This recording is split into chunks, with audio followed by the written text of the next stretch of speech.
Information Room. I am so thrilled and excited to be in Phoenix on February 4th to receive the Cronkite Award for Excellence in Journalism from the Walter Cronkite School of Journalism and Mass Communication at ASU. It is such a great honor for me to receive this award. I hope you will join me for the celebration. Visit asufoundation.org/Cronkite Award to secure your seat. I hope to see you there. Welcome to Cooley Station by Fulton Homes in Gilbert, Arizona. Picture casual games of bocce ball with friends and grilling for the family under our community ramadas. Fulton Homes, you're proud to own, we're proud to build. Jewelry Graham, it's your friends at Shane Company here to remind you that Valentine's Day is Friday, February 14th. It's the most romantic day of the year to give and get fine jewelry. We have expertly crafted gifts for every type of sweetheart. For the one, we'll help you propose with the dream engagement ring. Come see our wide selection of hand-picked natural and lab-grown diamonds in all shapes and sizes. In stock and ready to compare side by side right here in our store. Or maybe you'll fall in love with the natural, colorful gemstone. At Shane Company, we're known for our sapphires in every color of the rainbow. We have options for every style and budget. Get creative and design a custom necklace with meaningful charms, including 14-karat gold letters, engravable hearts, and birthstones. Our mother-of-pearl heart-shaped collection makes a perfect gift that's ready to give. At Shane Company, love is always in the air with our unmatched free lifetime warranty, everyday competitive prices, and no-pressure shopping experience. Come see us in-store and at shaneco.com. Shane Company, your friend and jeweler. American Family Insurance is a lot like Captain America. He protects the world. It's just doing my job. And we help protect your dreams with amazing auto and home coverage. American Family Insurance. Get a quote and find an agent at amfam.com. And see Marvel Studios' Captain America: Brave New World. Suit up. We need to move. In theaters February 14th. This film is not yet rated. Products not available in every state. American Family Mutual Insurance Company, SI, and its operating company, 6000 American Parkway, Madison, Wisconsin. Let me introduce y'all to my canes. We got chicken fingers. They hit the spot, baby. Fries are golden crispy, Texas toast crunchy, and they cane sauce creamy rich. One love. Winter's here. Protect your car with a free Super Protect wash from Superstar Car Wash. Just text DESERT to 27800 and get our premium wash for free. Superstar Car Wash has everything you need to stay winter ready. Terms and conditions apply. AM 1060 KDUS Tempe Phoenix and KSLX HD2 Scottsdale Phoenix.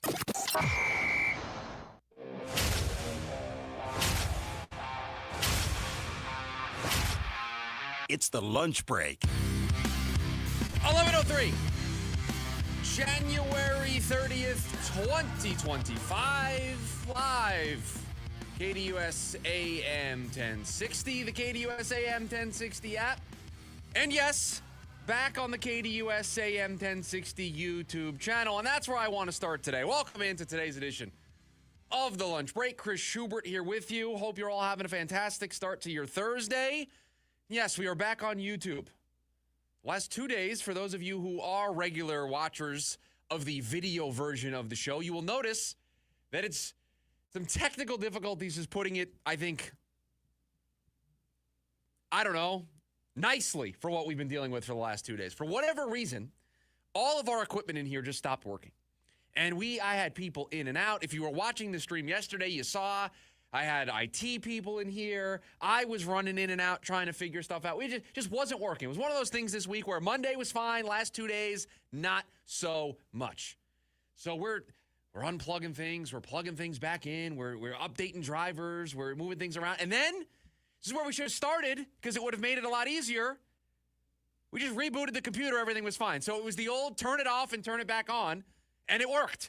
So here we are. So hopefully on YouTube, the turn it off and turn it back on strategy allows us to be on the air, at least on the YouTube side of things. So that is back up. So if you want to watch the video version of the show, you can do that. KDUS AM 1060 on YouTube.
a solid performance against a team that's directly ahead of you in the standings. You then followed that up by having another bad second half and losing to the Timberwolves. Okay, you're 1-1 this week. One good, one bad. You win on Friday, you play Golden State, and you win. Well, you know what? It's a positive week. I've got more good than bad. I've got more positives than negatives. I've got 2 wins against teams that are directly in line for you making the playoffs. Direct competition. Not bad teams in the bottom of the Eastern Conference, not bad teams in the bottom of the Western Conference. Direct competition. And you can win 2 out of those 3. So that's why I don't know if we need to send this team back to square one after last night. I don't know if we need to reset our expectations or reset the excitement that I think this team has brought in us the last couple of weeks.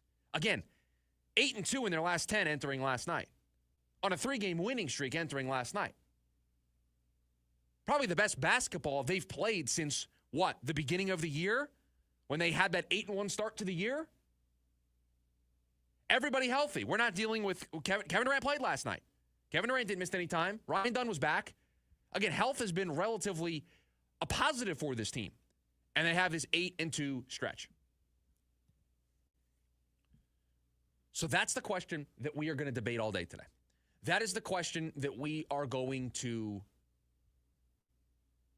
wait and see probably after Friday's game against Golden State to determine whether or not we need to reset this team back to square one. When we get to Monday, we'll know. If they lose to Golden State, I think you reset.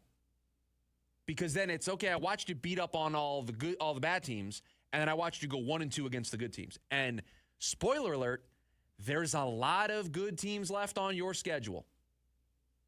There's a lot of elite teams on your schedule.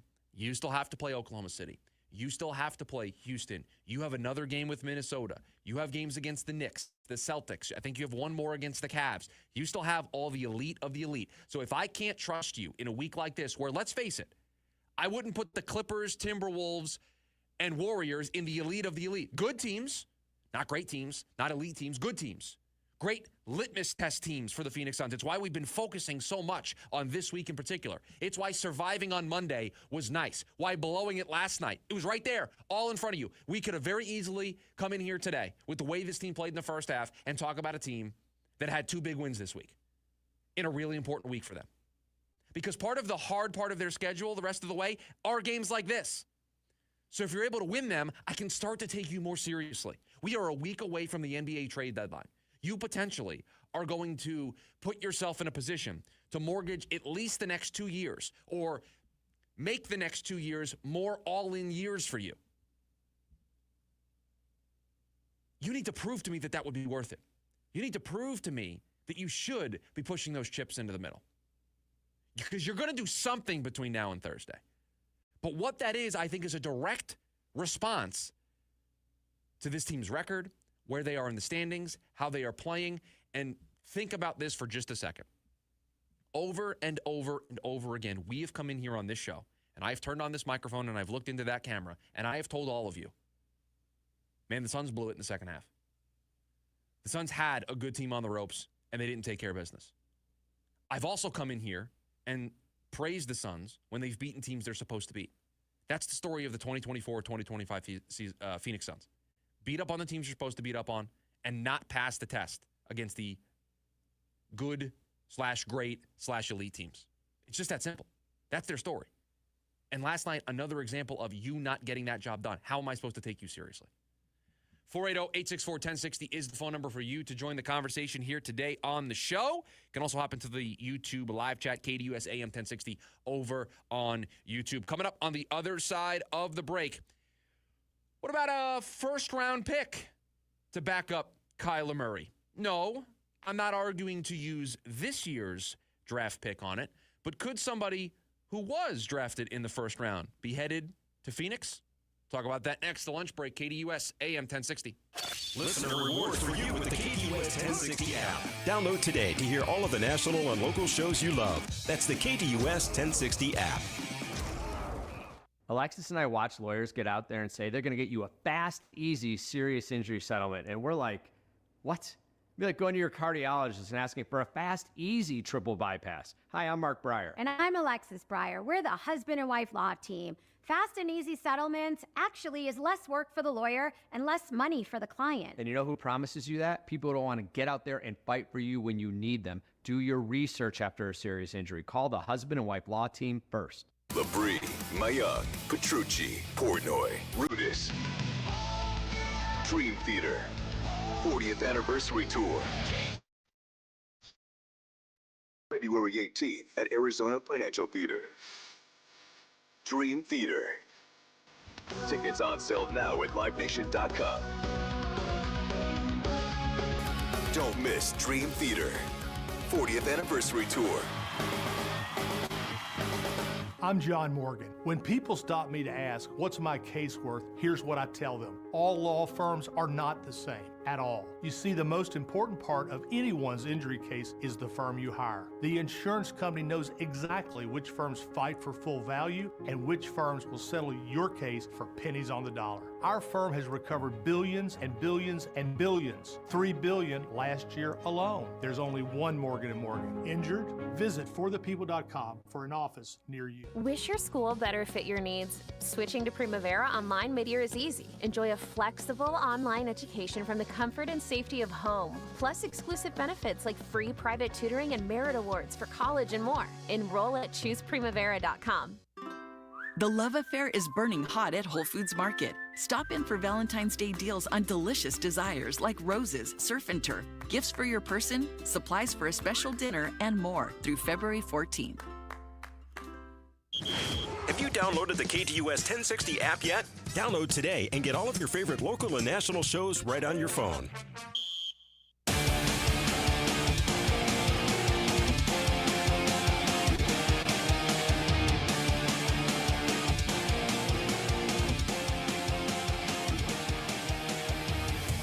We spent a lot of time previewing the Cardinals offseason.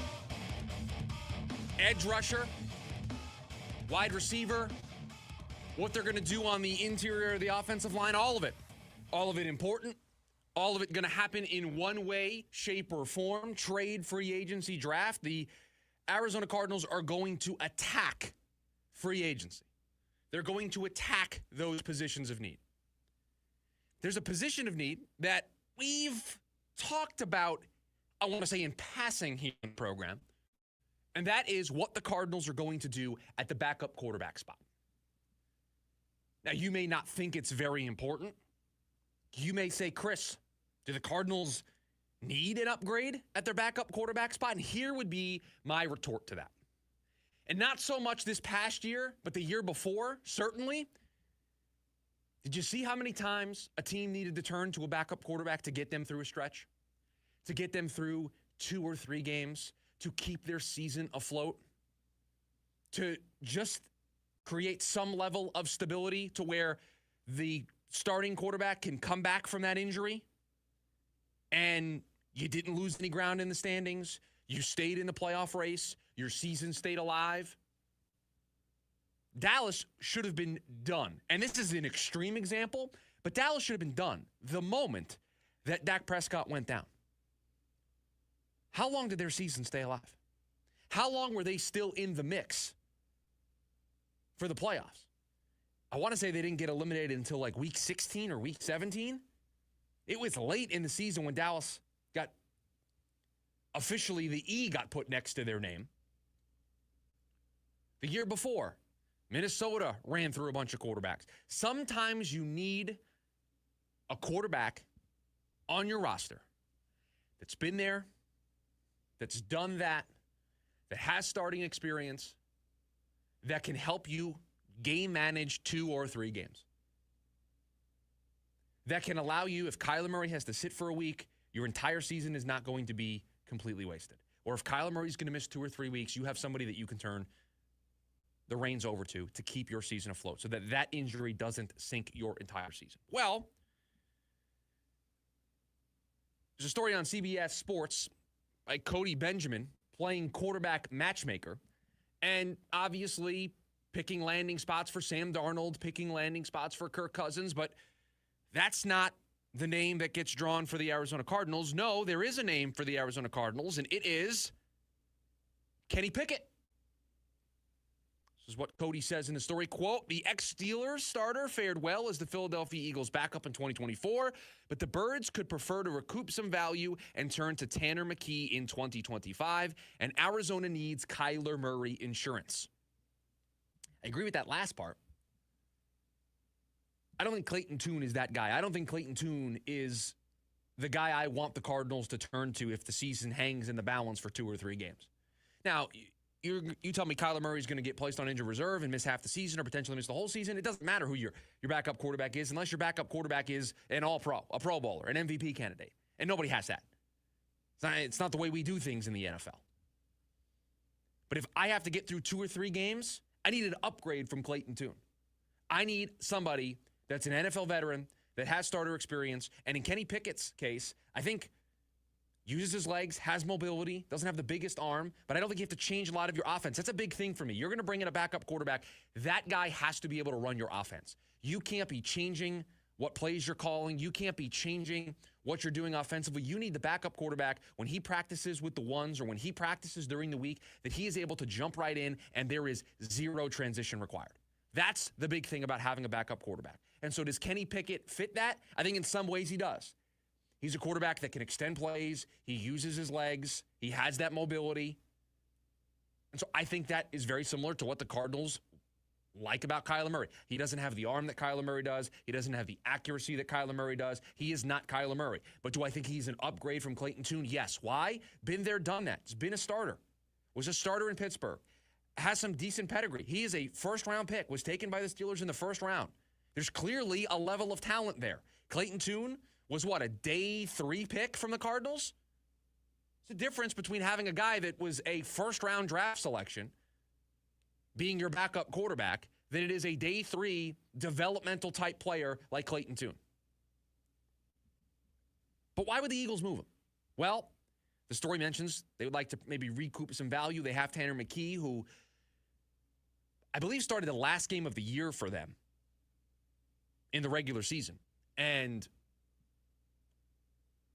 they've had on the roster for a couple of years. He's familiar with what they want to do. Kenny Pickett just got there. And so maybe what Kenny was able to do in the limited snaps that he got last year, they move him. They ship him out. They get some value, and they can roll with Tanner McKee in the building, knows the offense, knows the personnel, knows everything. You don't really have a learning curve there. You already have the backup on the roster. But we are going to link together a conversation from yesterday to today because I laid the case out for you. They've had 21 draft picks over the last 2 years. The Cardinals have not been eager. They have not been aggressive in using those draft picks to trade for players. This year they have 6. 5 of their own, and there's 1 pick that's up in the air because of the way a trade is going to break down. So they're going to get a 6th pick at some point. I believe it's in the 7th round. They're going to end up with 6 total draft picks on draft night. You have to trade for Kenny Pickett. Kenny Pickett doesn't come free. He doesn't come with free agency dollars. He doesn't just appear out of thin air that you sign to a contract and, oh, Kenny Pickett, brand new backup quarterback for the Arizona Cardinals. You got to call up Philadelphia. You have to agree on compensation. You have to give up that compensation, and then you have to bring Kenny Pickett here. Why on earth would the first trade that we see Monty Ossenfort make this offseason, utilizing draft picks, again, 21 over the last 2 years, you didn't see him trading any of those picks the last 2 years to go out and get an NFL player. You didn't see him try to trade for Max Crosby last offseason. You didn't see him bring in a pass rush vet last offseason. Number 1 wide receiver.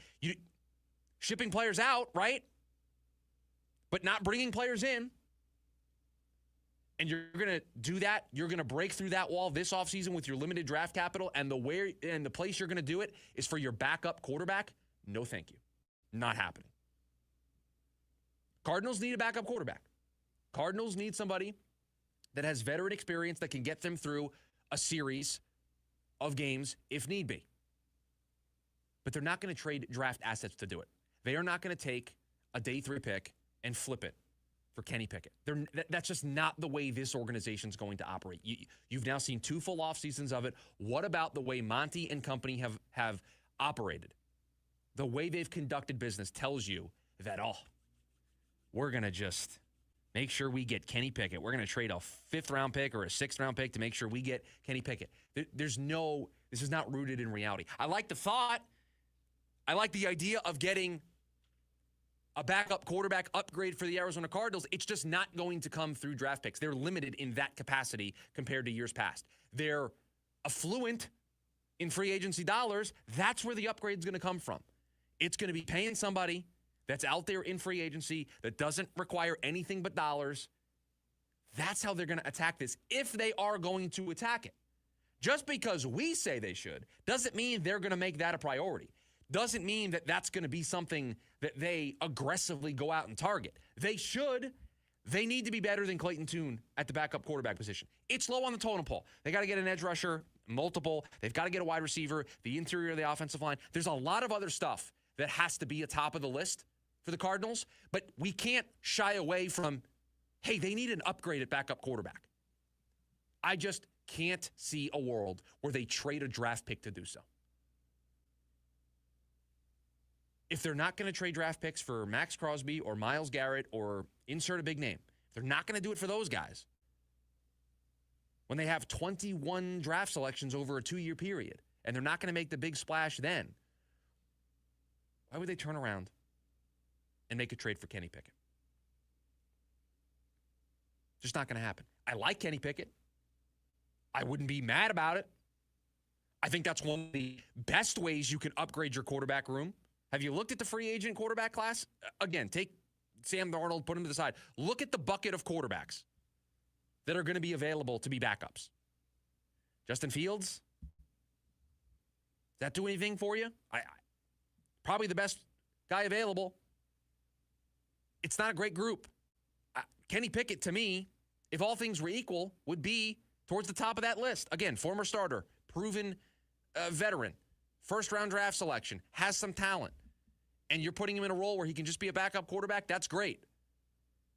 I'm just not trading a day 3 draft pick to go out and get a backup quarterback when all I can do is take some dollars, take $5 to $8 million or $10 million. Sam Darnold cost the Vikings $10 million last offseason to be their backup.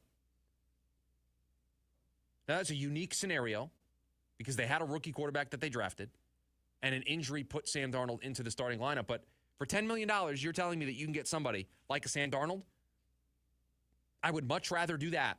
I would much rather utilize $7 to $10 million in that regard than I would trading draft assets when I'm already limited. I'm the most limited I've been since becoming the general manager of the Cardinals. I'm not going to turn around and then use my limited draft capital. We talk about this all the time. Flexibility, organizational flexibility, draft picks, roster space, cap space, the ability to strike when a move presents itself. You start giving away draft picks to upgrade your backup quarterback situation or to trade for this disgruntled depth guard or what, just the fringe roster moves, then you can't trade for Max Crosby if all of a sudden Max Crosby becomes available. If the Browns change their tune and Myles Garrett becomes available, you're now not positioned to do so because you traded a 4th round or a 5th round pick. And I don't even know if that's what it would cost, but to trade that draft asset to land Kenny Pickett.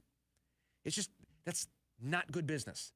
And if there's one thing we would give credit to Monty Ossenfort for so far in his tenure is he's pretty good at this side. He's pretty good at the business side of knowing what levers to push. I don't think he's aggressive enough, but I also don't think he's just flippant about the assets that he has. He's very careful about holding on to them.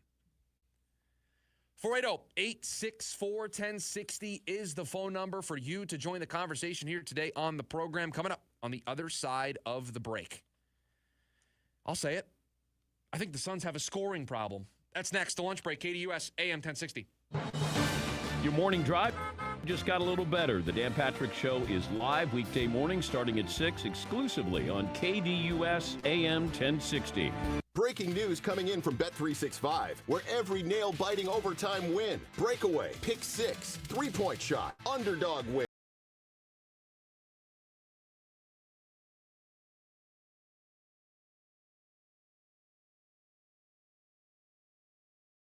The moment. It's never ordinary at Bet365. Gambling problem? Call 1-800-NEXT-STEP. 21 plus only. Must be physically located in Arizona. 9 Inch Nails.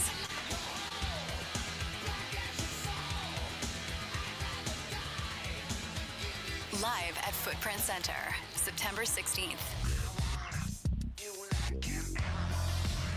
Get tickets now at NIN.com.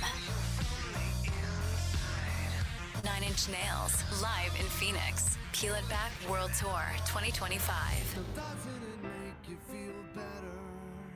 Come start the new year at Mark Kia, just off the 101 in Indian School. Right now, you can lease a brand new all-electric 2024 Kia EV6 for just $179 a month for 24 months with just $19.99 due at signing. Or, if you prefer to purchase, you can receive up to $10,000 customer cash on the 2024 Kia EV6. The name to remember, Mark Kia, Mark Kia. Go to markkia.com for full details. 10,000 miles for your lease, $0 security deposit, payment plus tax, title license, $898 doc fee. Offer expires February 3rd, 2025. By now, you've heard all of our ads. America's largest injury law firm. But what does that really mean for our clients, for you? It means that when you hire us, you don't just get a lawyer, you get a legal army, almost 800 lawyers alone. That army includes an entire legal team, specialist lawyers, investigators, and a 24/7 client satisfaction staff. Just like if you were going into surgery, you wouldn't trust one person to handle the paperwork, the scheduling, the anesthesia, and the surgery. Have you ever seen a surgeon operating alone and without resources? No way. Why would you trust a small firm with your case? Your case is a big deal to us. When it comes to law, size matters. We're America's largest injury law firm, Morgan & Morgan. Visit forthepeople.com for an office near you. At the Phoenix Zoo, we are the home of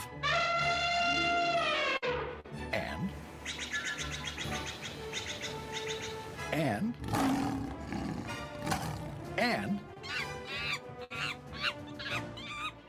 which also makes us the home of Phoenix Zoo. That zoo we are. For tickets, hours, and much more, visit phoenixzoo.org.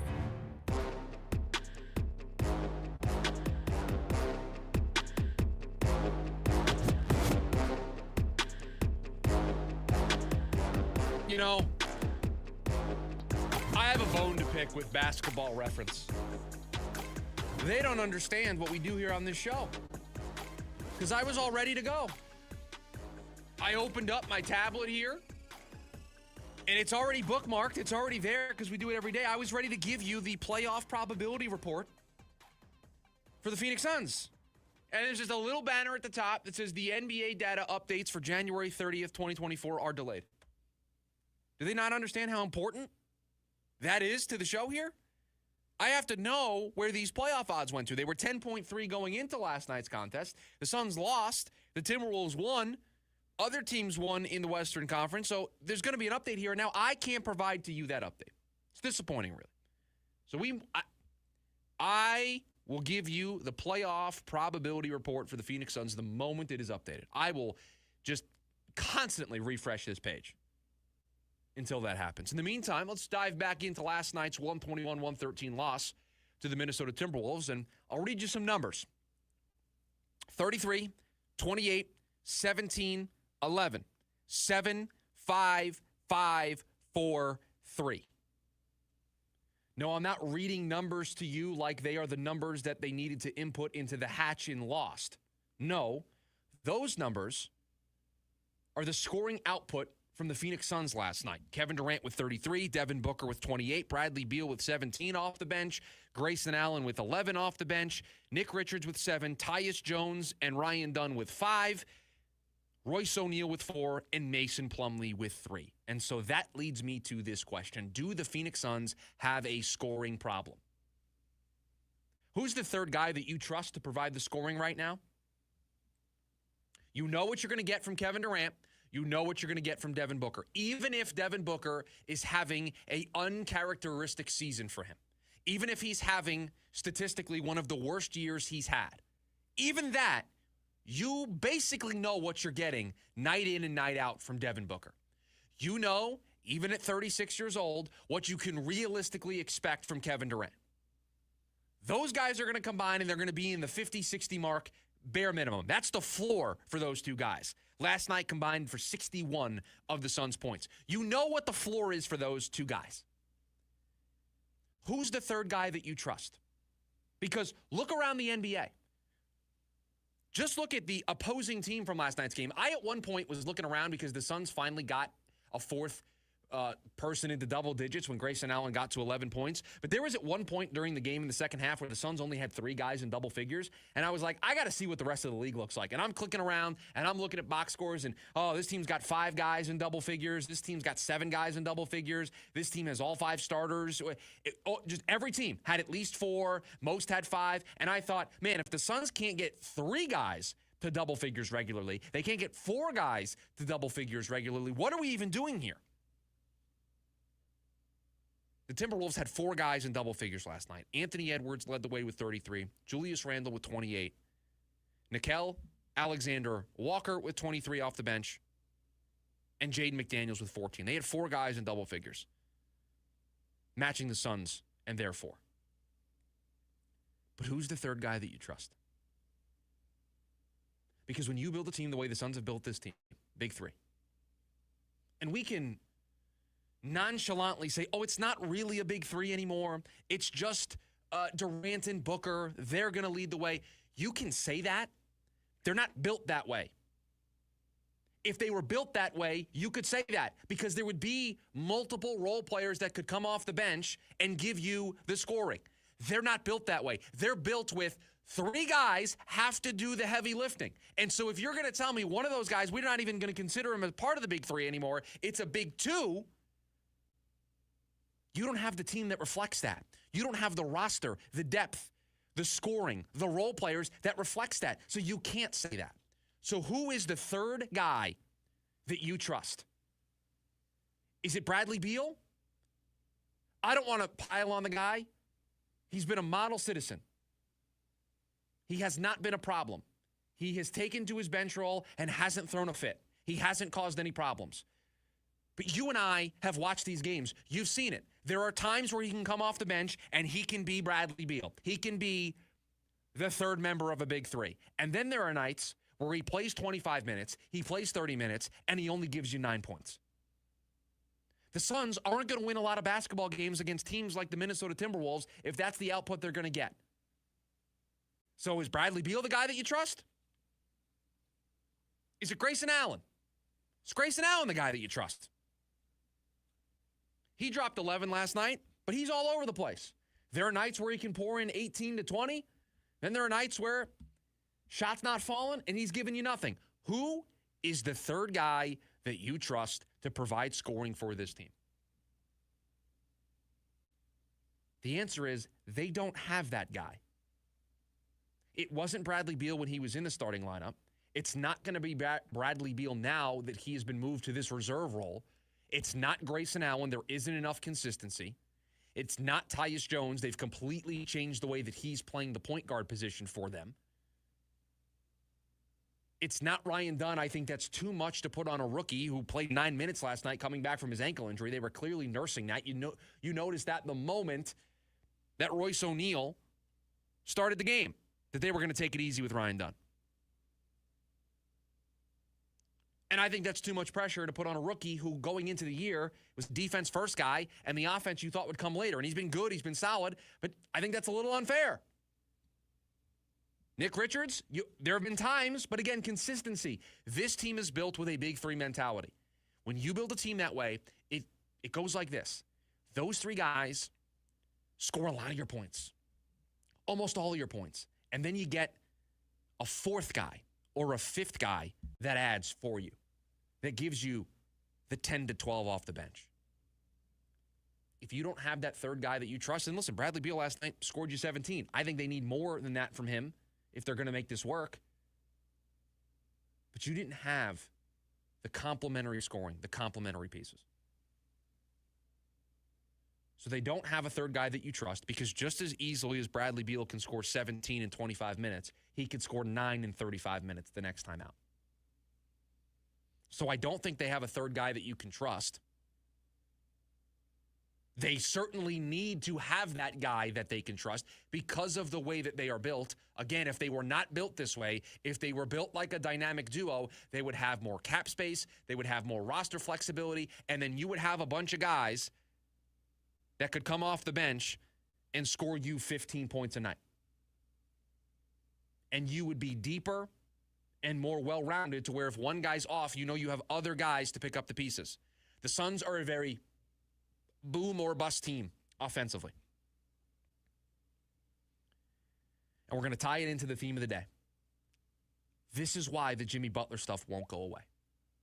This is why their pursuit of somebody like Jimmy Butler is only going to ramp up between now and next Thursday. We are a week away. We've been talking about this since the second week of December, and here we are a week out from the trade deadline, and we are still having this conversation about the Suns' pursuit of Jimmy Butler and Jimmy Butler not being traded yet. This is why it won't go away. Because they need that consistency. They need that third scoring option. We have pushed back on the idea of why are you so quick and so eager to create another big three because your current big three isn't working. You've admitted that already by moving Bradley Beal to the bench. The reason why? They're desperate. They have no other way out this season. If they want to give this year a run, if they want to see it through this year with this roster, it's their only way to get the additional scoring, to get the additional leadership, to get the attitude that they want in this building. And you can debate if you want that attitude. You know where I stand on this. I'm a hard no. No thanks. I'm good. But that's why it won't go away. That's why every 5 seconds we're all refreshing Twitter or Reddit or Instagram, or wherever you get your news nowadays to see what the latest is with Jimmy Butler. It's why when De'Aaron Fox's name comes up in trade rumors, it somehow gets linked to, could the Suns piggyback off of this and now get the Jimmy Butler deal involved? It is the straw that stirs the drink for this offseason, or for this trade deadline, I should say. The Suns don't have the third guy that you can trust. You would like it to be Bradley Beal. You'd like it to be somebody like a Grayson Allen. But it's just not. There isn't that consistency. I don't have a run of success of this working. And don't give me what you do against Philadelphia or what you do against Charlotte or what you do against Washington or Brooklyn. Show it to me when you play the Clippers and Golden State and Minnesota and Houston and Oklahoma City. Show me on a run against those teams. So the Suns have a scoring problem. Listen, the Suns have a lot of problems. We're going to get to them here today on the show. They have a scoring problem, in my opinion. They have a second half problem. They have a Minnesota Timberwolves problem. 6 straight losses against that team in particular. They got problems all over the place. Yet, 2 games above 500, still trying to hold on to a play-in tournament spot, still trying to make a big splash before the trade deadline next Thursday, still trying to push the chips further into the middle of the table. At some point, the Suns might push the chips so far into the middle that they go to the other side of the table and they fall off the table. That's how far the Suns are pushing these chips. They might actually fall off the table. Where's the third guy? I'm going to make an obscure wrestling reference for my wrestling fans out there. This is like in WCW when Hulk Hogan was the third man, and he's walking down to the ring. Who's the third man? Who's the third man for the Phoenix Suns? Who is it? Is it Bradley Beal? Is it Grayson Allen? Is it Ryan Dunn? Whoever it's going to be needs to step up and provide that consistency. The problem is, I think it's unfair to ask any of those guys to be that person, because the person it was supposed to be, you've admitted that it's not working. You've admitted that Bradley Beal doesn't thrive in that role. Coming up on the other side of the break, we mentioned him. We might as well give you an update on him. Speaking of Jimmy Butler, what's the latest? And why it's starting to feel like the Suns might be pushed towards the side. I'll tell you next, the lunch break, KDUS, AM 1060. License number 146316. The Genie High Council is here to protect us. The Genie High Council are our friends. Hey, Genie, what are you doing? Oh, hey, Tasha, what do you need? Just checking on you. Thought you were out training the new door installers. ASAP Commercial Doors has a whole process for that. People much better than me do the training. But what were you writing down when I came in? Awesome. Genie High Council thinks I need some retraining. Oh, well, ongoing training isn't a bad thing, is it? No. And you want to give the best wishes you can, right? Yes. So think of it as the Genie High Council helping you be the best genie you can be. Shucks, that's good advice. Don't sound so surprised. ASAP has lots of employees that strive to be the best they can be. ASAP, commercialdoors.com. Your techs are so good, they make my magic look like child's play. But Genie, you haven't even used your magic yet. That's what I mean. I'm Dawn. This is my husband, Steve, and we're the Jacksons. We've had 4 Fulton homes over a course of 20 years. During the building process is what always impresses me is the fact that the communication lines stay very open. And everything was well organized. We had checklists. This is going to happen at this time. Expect this at this time. And it all worked exactly as they told us to anticipate. The walkthroughs were almost kind of anticlimactic because the construction supervisors were so much in touch with me that we'd already discussed everything. One of the things we really like about the Fulton Homes communities is they strive to make them a community, not just a place that you live. You become friends with people in your neighborhood. When we walk in a Fulton home model, it always feels like home.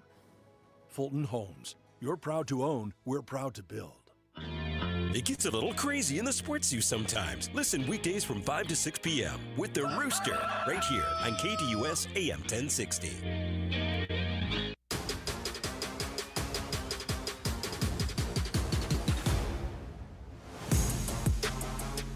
Make sure you download the KDUS AM 1060 app. You can take the station, the show with you on the go. Don't have to just be listening in your car. Don't have to be listening on your computer. You can take us with you via the KDUS AM 1060 app. So go ahead and download that today. Hop in over there. Okay, I'm going to try to do this. So bear with me, everybody. We are going to try to give you the latest on the NBA trade deadline. It's a fast-moving, evolving process. We'll tell you where things stand with Jimmy Butler. We'll tell you how De'Aaron Fox might play into all of this. We will try to give you the latest. So we'll start with Jimmy Butler, and then we'll work our way backwards to the De'Aaron Fox of it all, because I think there's nothing like reporting-wise that links this together, but everybody's trying to just link the pieces up here. So we'll do it here on the show. We'll join in. If everyone else is having the fun, we might as well hop on board.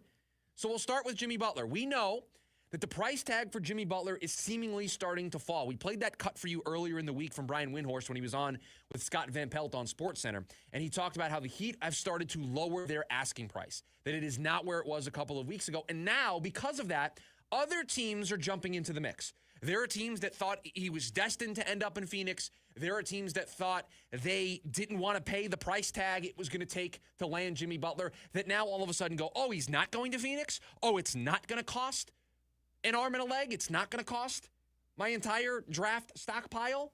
You're not demanding the moon and the stars? Okay, I'm back in.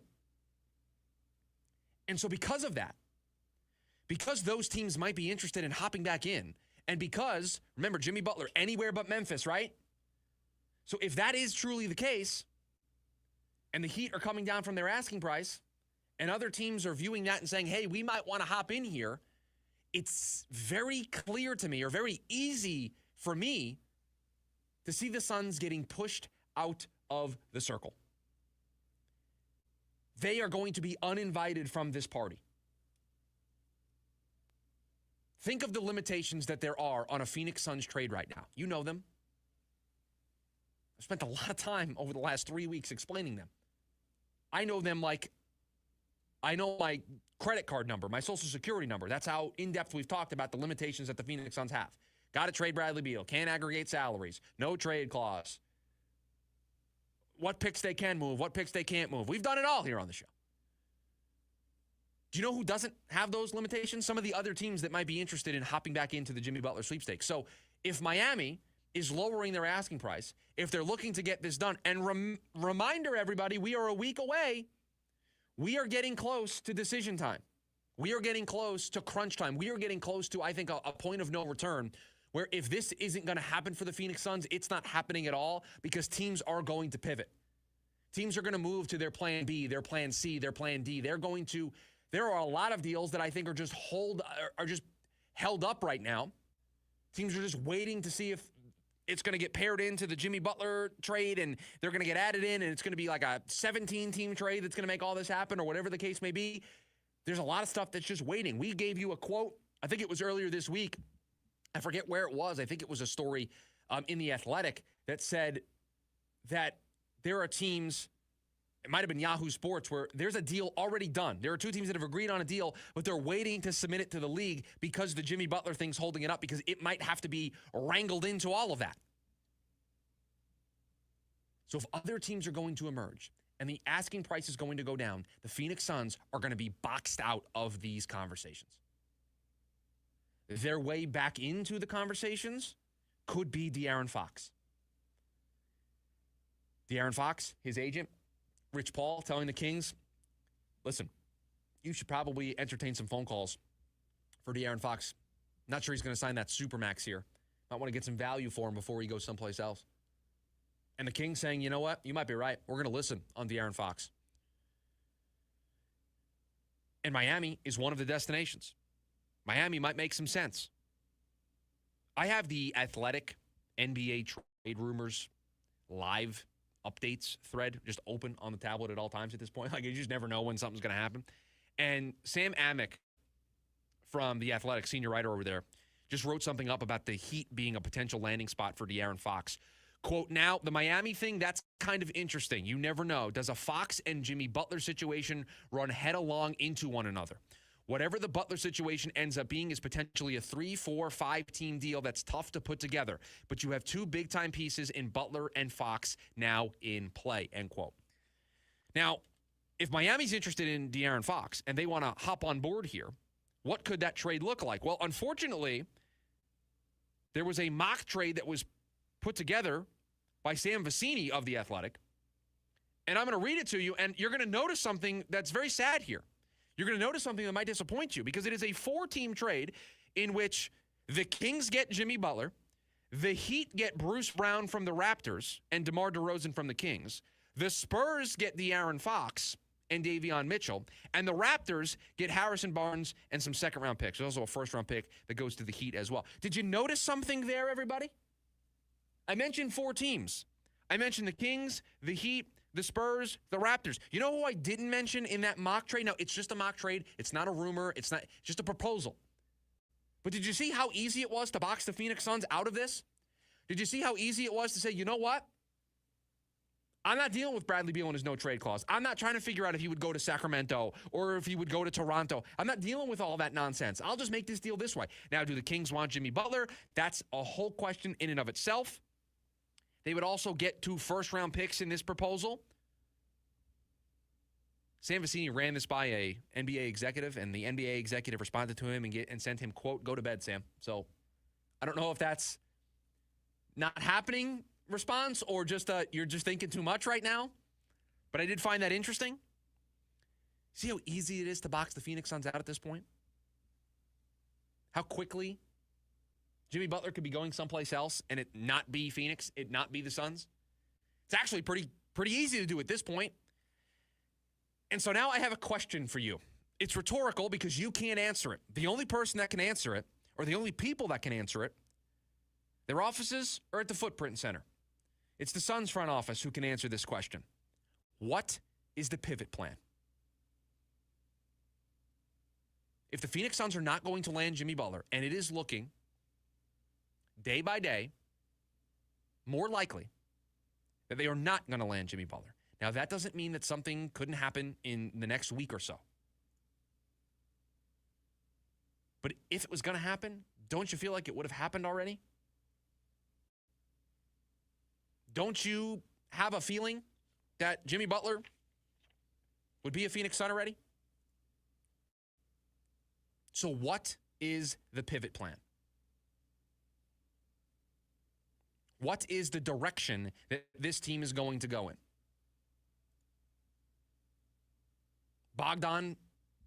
Bogdanovich, potentially? Brett Siegel? NBA insider for Clutch Points? quote, the Phoenix Suns have been active on the trade market leading up to the February 6th NBA trade deadline. While the spotlight in Phoenix has been cast on Miami Heat superstar Jimmy Butler for weeks, a new twist in the Suns' trade plans involves center Jusuf Nurkic. More specifically, Atlanta Hawks sharpshooter Bogdan Bogdanovic has emerged as a target for the Suns ahead of the trade deadline, sources told Clutch Points. What does that do for you? What does that do for everybody? It's Bogdan Bogdanovic. Does he solve that scoring problem we were mentioning earlier? It would solve you the Jusuf Nurkic problem. You can move his contract in that deal. But you're kind of starting to see the writing be on the walls here, everybody. You're starting to see that the Phoenix Suns are pivoting. And I just asked what the pivot plan is. It could be Bogdanovic. It could be a whole host of other potential options. Who knows at this point what the Suns are talking about? They've armed themselves with 3 more first-round picks that they can move into trade. You know that the Nurkic contract and the Beal contracts are things that they have to potentially move in a deal to make the salaries work. Those are the 2 pieces that they are probably eager to move. What is the pivot plan? Because this team has a pivot plan. This team's going to do something. They traded the 2031 first and turned it into 3 draft picks, I think, to do something. It's clear they didn't have an exact thing lined up when they made that move, but they clearly were thinking they needed to get those picks so that they could do something. And so a move will get made between now and next Thursday. Will it be enough? Will it solve the problems? Will it put this team on the right path? Those are all questions that will be answered once we see what the move is and we see how it plays out. But those are the questions that need to be asked and answered in the Suns front office. Does this move help us right now? Does this move put us over the top? What are we giving up? Is it worth it? Balancing the short and long-term ramifications of every move that they make at this point. But they have to be looking at a pivot plan. I said, I think it was on Tuesday's show or yesterday's show. These NBA trade deadline shows kind of all blur together here at this point on the program. But I said probably by tomorrow, Saturday, teams are going to say, you know what, we're good. Phoenix, we're good. You can't figure out Bradley Beal's no trade clause. You can't figure out if you're going to be able to swing Jimmy Butler. We're going to go in a different direction. We're going to just cut you out of this 4 or 5 team deal. You're going to have to look elsewhere. At some point, teams that are holding up on moves because they're waiting for the Jimmy Butler situation to solve itself, they're no longer going to wait. They're just going to send things into the league office. Because everybody's running out of time. There are games that are being played. If you're going to make a move, you're making a move to bring in a player. In some cases, some teams are shedding salary. Some teams are just adding draft picks. Some teams are just trying to go full on tank. But other teams are trying to acquire talent to help them win, to potentially help them win a championship. Wouldn't you want to get those guys in as quick as possible and give them the most amount of runway, the most amount of games to play so that they can gel with their new teammates? So at some point, teams are going to hit their breaking point. They're going to say, you know what? We're good. We're not going to wait any longer. We're going to make this deal for this 3-and-D wing guy. We're going to get a point guard. We're going to trade for Kyle Kuzma. We're going to trade for Colin Sexton. We're going to make these trades. We're just going to get these guys in. We're not going to wait any longer. And I'm just picking names out of the air that are rumored to be moving before the trade deadline, but teams are not going to wait. You got about probably 48 hours before you're completely cut out of this for the Jimmy Butler part of it. Hour number 1 of the program in the books. Hour number 2 is next. He's holding up the entire deadline. How did we get here? And how do we get out? That's next. The lunch break. KDUS AM 1060.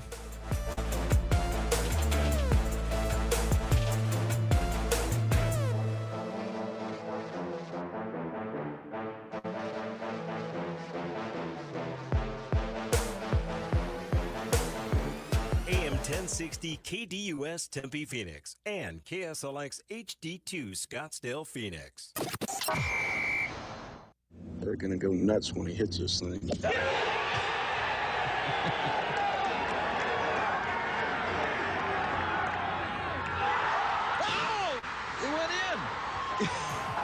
The People's Open is back. See the PGA Tour's best tee it up at the 2025 WM Phoenix Open February 3rd through the 9th at TPC Scottsdale. Get tournament and ticket info at WMPhoenixOpen.com. concert event of a lifetime. Come experience the unparalleled, dynamic energy of one of the most accomplished musicians of our time, Carlos Santana.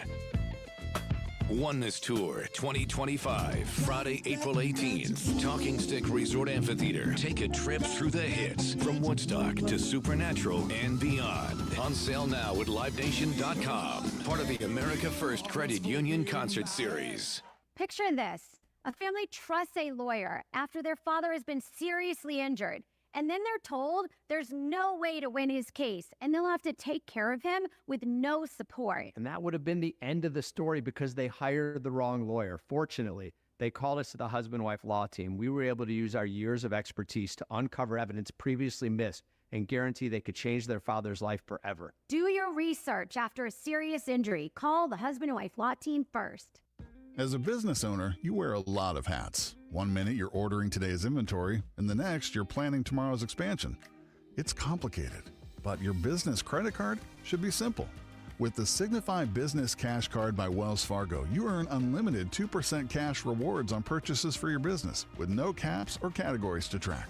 Signify Business Cash, the deliberately simple business credit card. Learn more at wellsfargo.com/signify. Terms apply.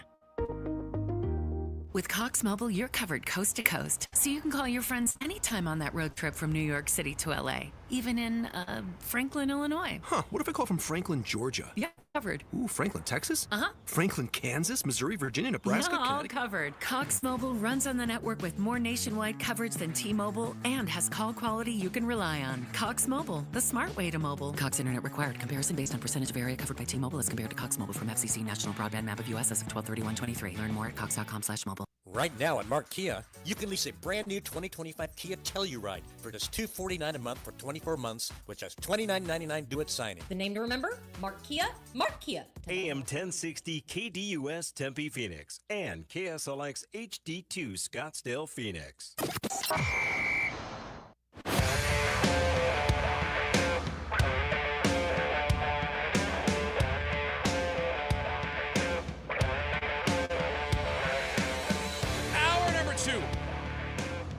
KDUS AM 1060. It's the lunch break. Chris Schubert with you. One more hour to go. Now, listen, I tend to be the guy that likes the new technology. I tend to be somebody who always wants the latest and greatest gadget. I think I want to return the gadget that I have here. I have a new tablet. It's somewhat new. I've had it for about 6 months or so now. And this is the first tablet that I've gotten that has the pen. Right, so I've got the pen that connects on the back, and then you take it off and you can draw on it. It's great for me to be able to look through my notes, right? Now, normally, the tablets I've had in the past, I just use my finger, right? So I've got the pen's in my hand, and I disconnect it from the back of the tablet, and I go to use it. It's not working. I would just rather you not have the pen at all if it's not going to work. I don't know what more I need to do. In fact, we'll do this for the show. You'll hear me connect it to the back of the tablet. See, it's on there, and I'm going to take it off, and it's not going to work. So you could just give me a regular tablet then at this point, if the pen's not going to work. Again, I'm a tech guy. I like new tech. I like having things. This is something I thought was going to be good for me. Today, not so much, because now, instead of having the story up that I wanted to have about Bradley Beal and his no-trade clause, I'm fighting with a metallic pen on the back of my tablet for 5 minutes during the break. That's what you get here on the show, okay? It's not just all sports on the program, all right? We sidebar from time to time. There was a story today in CBS Sports. Bill Ryder wrote it. I'll read you the headline, and then we'll dive into some of the quotes from it. Bradley Beal's no-trade clause is openly mocked around the NBA, and now it's controlling the trade deadline. How did we get here, man? How are we at a point where a no-trade clause that the Phoenix Suns didn't even give out, but they now have on their books, is holding up everything? Well, there are some interesting quotes in here. Bill Ryder asked a NBA team executive why the Wizards gave Beal that no-trade clause. Quote, good question. An NBA executive said this. Good question why they got that deal. This quote from an Eastern Conference executive whose team might be interested in Butler. Quote, Beal is now controlling the biggest trade in the NBA because he got something from Washington 2 years ago no one else would have given him, end quote. That's another executive in the Eastern Conference that, according to Bill Ryder, is interested in trading for Jimmy Butler, might be interested in trading for Jimmy Butler, says Bradley Beal is holding all of this up. Not Jimmy Butler, not Jimmy Butler's antics. Think about this for a second. We live in a world where the guy who is purposefully getting suspended from his team, the guy that's showing up to shoot around, being told he's not starting, leaving, missing team flights, arguing with Pat Riley, arguing with coaches, arguing with his teammates, arguing with everybody. That guy's not holding up the trade. It's the guy with the no trade clause. Now, that's obviously important, but think about what it's saying about Bradley Beal, that Jimmy Butler, who's doing all of this to force his way out, isn't the problem here. That it's Bradley Beal who's holding all of this up. I thought this quote in the story is telling of where things stand. Quote, in Phoenix, where they still want to find a deal that brings Butler in and sends Beal out, they remain skeptical that Beal will agree to move on. Matters are further complicated by the fact that most teams would be willing to take Beal, would likely want picks in return for taking on his contract, and those are going to be organizations that are likely rebuilding, hardly a tempting pitch for Beal to leave Phoenix. I don't want to be the I told you so guy, but I'll be the I told you so guy here today on the show. Didn't we say that this was going to be a problem? Didn't we say that the Jimmy Butler stuff was going to be hard to do because of the no trade clause? Didn't we say that trading Bradley Beal was going to be almost an impossible task? I'm old enough to remember the part of the story. We've had so many rumors, but I remember this one in particular. Remember the rumor where the Heat, if they were going to acquire Bradley Beal in a deal for Jimmy Butler, wanted Beal to remove the no-trade clause from the contract? And so we were saying, okay, if you're going to make this trade happen, you need three things. You need Bradley Beal to waive the no-trade clause initially. You need the Heat to want Bradley Beal. And then you need Bradley Beal to say, yeah, I'll just get rid of the no-trade clause in my contract. Good luck with that. This story goes on with more quotes from other executives talking about how Washington just gave in. They gave him what he wanted. They connect that his agent,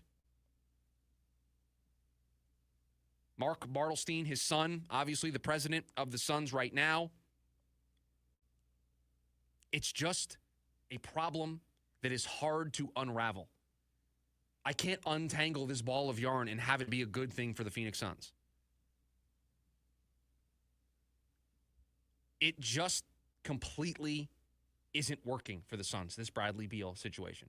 The play, the contract, the no-trade clause, all of it. And Bradley Beal right now is holding up everything. Because Phoenix wants Jimmy Butler, and Phoenix wants to make this happen, but they can't unless Bradley Beal finds a home. So, is there a path out? Is there a way for this team to get out of this? If you can find one, let me know. If you find the team, if you find the trade package, if you find the situation that's going to line up perfectly for the Suns to land Jimmy Butler and for Bradley Beal to go to a place that he's willing to go to, I got 4 microphones just in this studio, please. I got all the phone lines, 480-864-1060. I mean, please. The floor is yours to give me that situation, to give me that trade proposal, to give me that outcome here. The more and more time passes, the closer and closer that we get to the NBA trade deadline next Thursday, the less likely this all is. It's not going to happen. It's complicated enough. You are now going to put a time crunch on top of it. And so that leads me to another question that I have today about this situation in particular. Is this the punishment for the Phoenix Suns for signing up for all of this in the first place? You traded for him, even though he had the no-trade clause. You traded for him, even though he had the big contract. Is this the punishment? That you signed up for this, so you have to deal with all of the ramifications from it, including not being able to trade him. And that might mean an entire lost year. That might mean another year of this ever-shrinking window, if there is one that still exists for the Phoenix Suns, closing more and more. A year completely going by the wayside. But you know what? when you signed up for this and you told everybody, no, it's fine.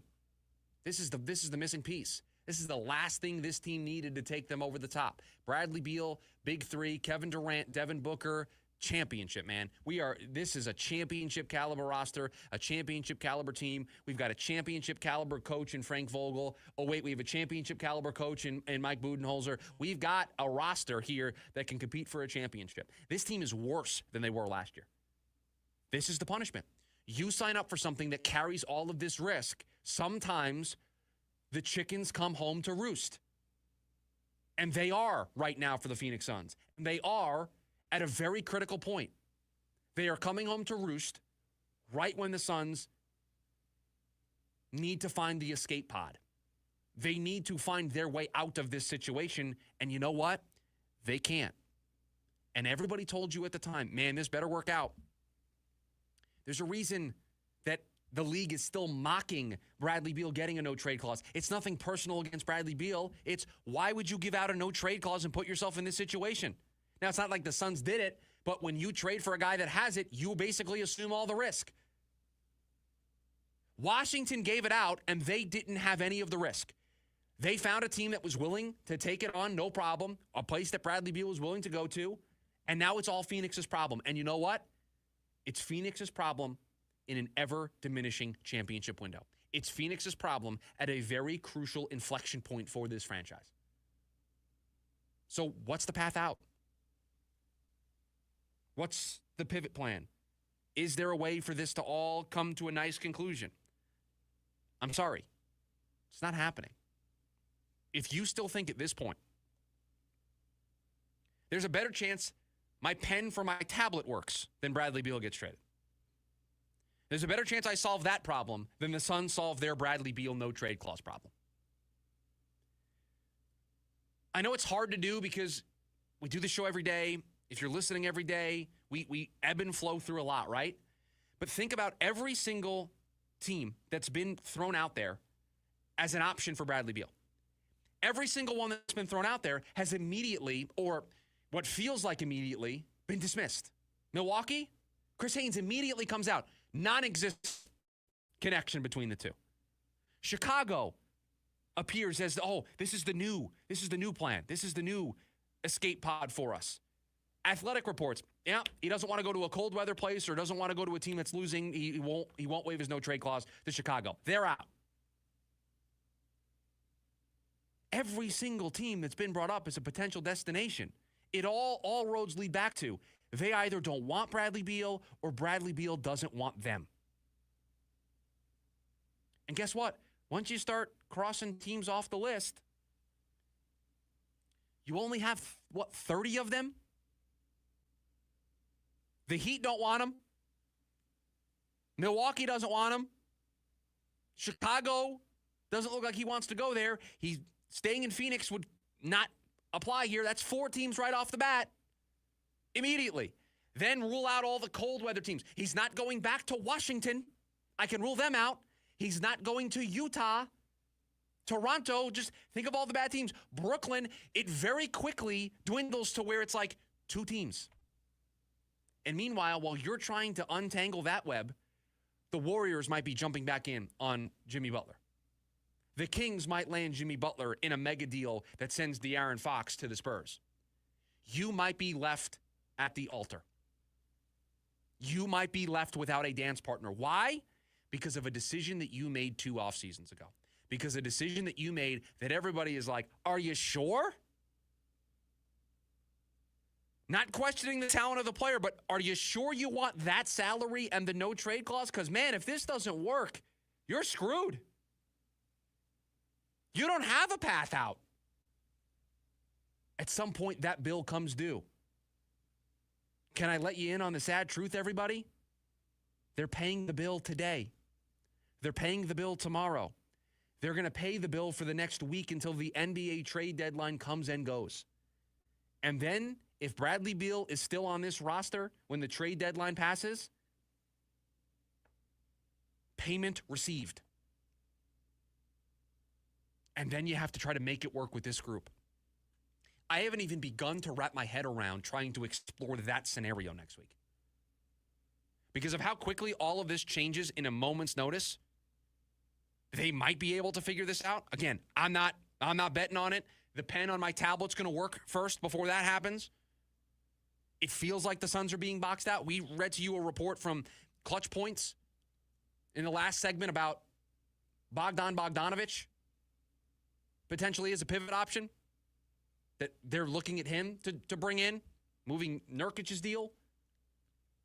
Is that the first sign of the pivot happening? Is that the first sign of them saying, we're not moving Beal, we're not getting Jimmy Butler, we tried, we gave it our best effort, there was a lot of noise, a lot of rumors, we did everything we could? I'm old enough to remember the Suns reportedly moving Bradley Beal to the bench to make him angry, to want to waive his no-trade clause to go anywhere. I'm old enough to remember that part of this saga too.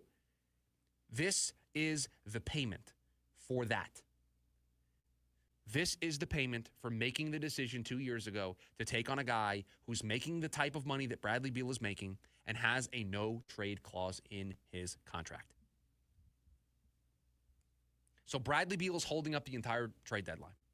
Other executives are laughing at this no-trade clause and laughing and mocking that it even exists in the first place. This is the payment for the Suns taking on that risk and that risk not panning out. April 14th, 2024. That's the last time the Phoenix Suns beat the Minnesota Timberwolves. What's happened since then? That's next on the lunch break, KDUS AM 1060. Every Monday night, check out Ray Adams as he hosts the Monday Night Golf and Lifestyle Show from 6 to 7 p.m. here on KDUS AM 1060. Hello, Arizona. I'm Wolf Blitzer, and you're in the Situation Room. I am so thrilled and excited to be in Phoenix on February 4th to receive the Cronkite Award for Excellence in Journalism from the Walter Cronkite School of Journalism, Mass Communication at ASU. It is such a great honor for me to receive this award. I hope you will join me for the celebration. Visit asufoundation.org/Cronkite Award to secure your seat. I hope to see you there. Lincoln Park. From Zero World Tour 2025. You ready?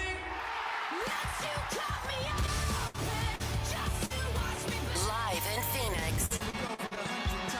Footprint Center, Saturday, September 6th. With special guest Gene Dawson. Get tickets now at livenation.com. For more, visit lincolnpark.com. Hey, it's Pat. The other day at work, they brought in pizza for lunch, so I swooped in and I grabbed 3 slices. The coworker next to me said, "Geez, Pat, you can't have it all." Then I corrected him and said, "Yeah, I can, and you can too. With a new 2025 Toyota truck, power and performance, capability and reliability." Well, I must have convinced him because he grabbed the plate out of my hand and he said, "Good point, Pat." Right now, get 1.99% financing for 72 months on a new 2024 or 2025 Tundra SR or SR5. Or get 4.99% 60-month financing on a new 2025 Camry or RAV4. Plus, check out great lease deals on any new Toyota. Visit your Valley Toyota dealer or valleytoyotadealers.com today. Toyota, let's go places. 1.99% with $14.75 per thousand borrowed for 72 months. 4.99% with $18.87 per thousand borrowed for 60 months. 0 down payment if you qualify. Offers end 2/3/25. See dealer for details. I'm Dan Patrick, and this is Above the Noise. The PGA Tour's feud with LIV Golf has been polarizing, but love it or hate it, there's no denying it's had an impact on the sport. LIV's emergence forced the PGA Tour to evolve, and that's starting to look like great news for fans. Take the Pebble Beach Pro-Am, for example. In 2022, the same year LIV hosted its first event, the winner of that tournament took home a little over $1.5 million. Nice paycheck, but hardly enough to guarantee the sport's biggest names would show up. Fast forward to 2024, Wyndham Clark walked away with $3.6 million after a first-place finish. The total purse, it went from $9 million to $20 million in that same time span. So that's where the fans benefit. Higher stakes means better players teeing it up earlier in the year. With the game's elite now financially motivated to play more events, we're starting to see deeper, more competitive fields throughout the entire season. Hard to argue. All this drama hasn't improved the product on the golf course. I'm Dan Patrick, and this is Above the Noise. This isn't a little itty-bitty, teeny-tiny bowl. It's the Super Bowl. Get in on all the action at DraftKings Sportsbook, an official sports betting partner of Super Bowl 59. New DraftKings customers bet $5, get $200 in bonus bets instantly. Download the DraftKings Sportsbook app. Use code Patrick. Code Patrick for new customers to get $200 in bonus bets instantly when you bet just $5. Only on DraftKings Sportsbook. The crown is yours. Gambling problem? Call 1-800-GAMBLER. In New York, call 877-8-HOPE-NY or text HOPE-NY 467-369. In Connecticut, help is available for problem gambling. Call 888-789-7777 or visit ccpg.org. Please play responsibly. On behalf of Boot Hill Casino and Resort in Kansas. 21 plus age and eligibility varies by jurisdiction. Void in Ontario. New customers only. Bonus bets expire 168 hours after issuance. For additional terms and responsible gaming resources, see dkng.co/audio. The Varsity Sports Show dives into Arizona high school sports, JUCO, NAIA, and NCAA sports. Catch it Saturday mornings, 9 a.m. on KTUS AM 1060.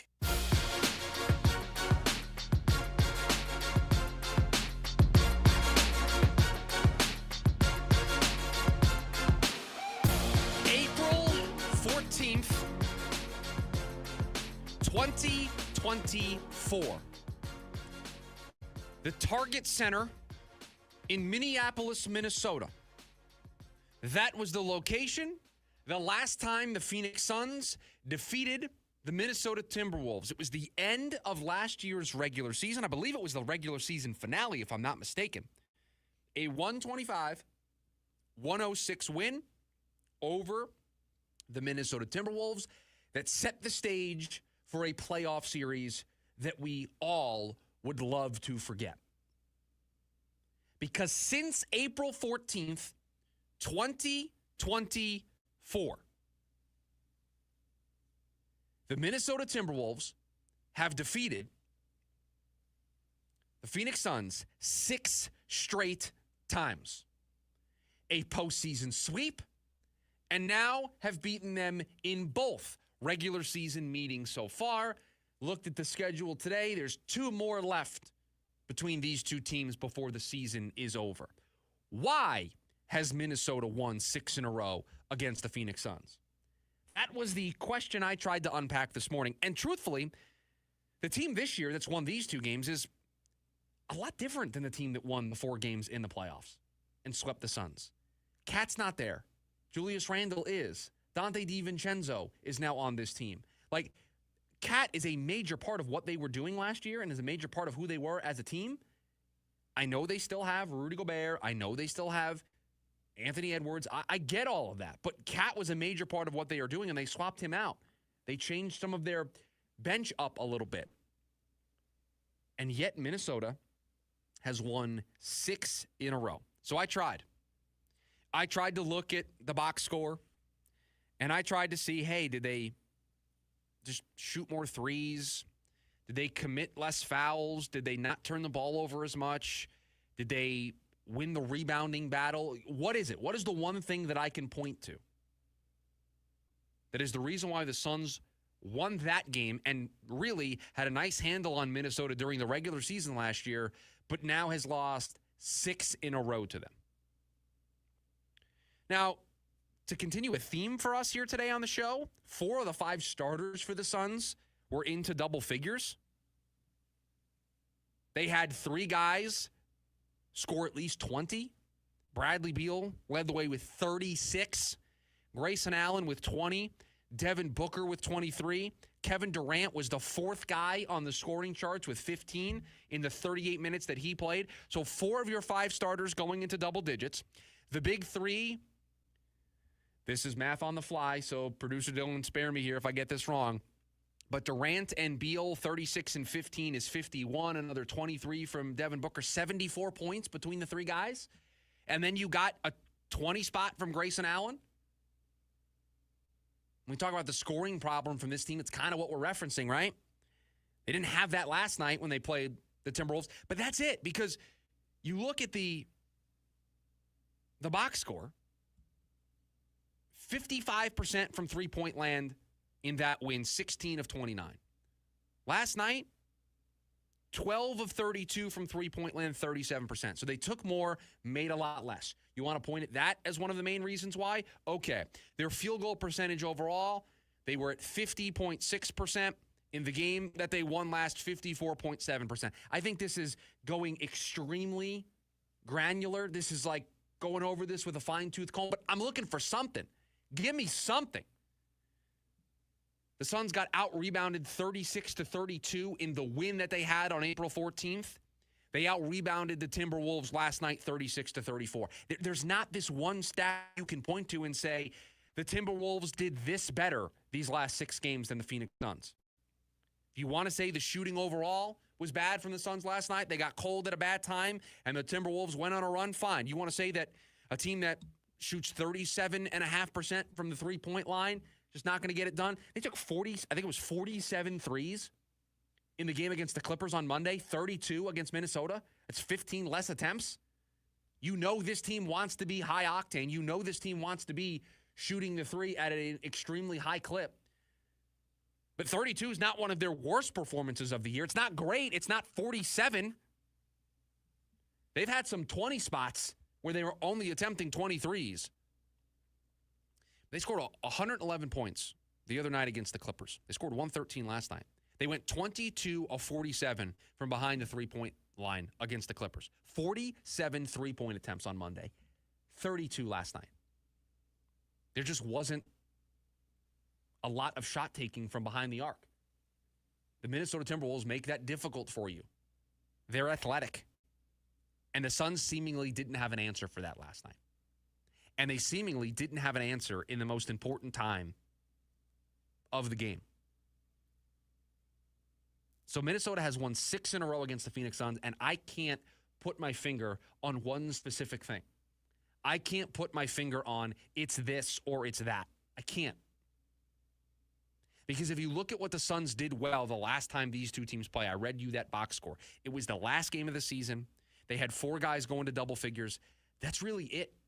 They had 4 starters going to double figures, I should say. They still turned the ball over 13 times. The Timberwolves only turned it over 24 in that game. Now, last night, I believe it was 16 turnovers for the Suns in that game last night.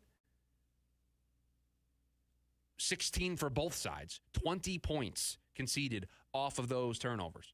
In the win that they had, it was 13 turnovers and 15 points conceded off those turnovers. They won by 19 in that game. They lost by 8 last night. Again, there's not this one thing that I can point to and say, it's that, it's this. There is, however, one thing that's been happening this year that isn't just about the Minnesota Timberwolves. It's about something that has plagued this team all year long. That, I have numbers. That, I have stats to back it up. I can point to that.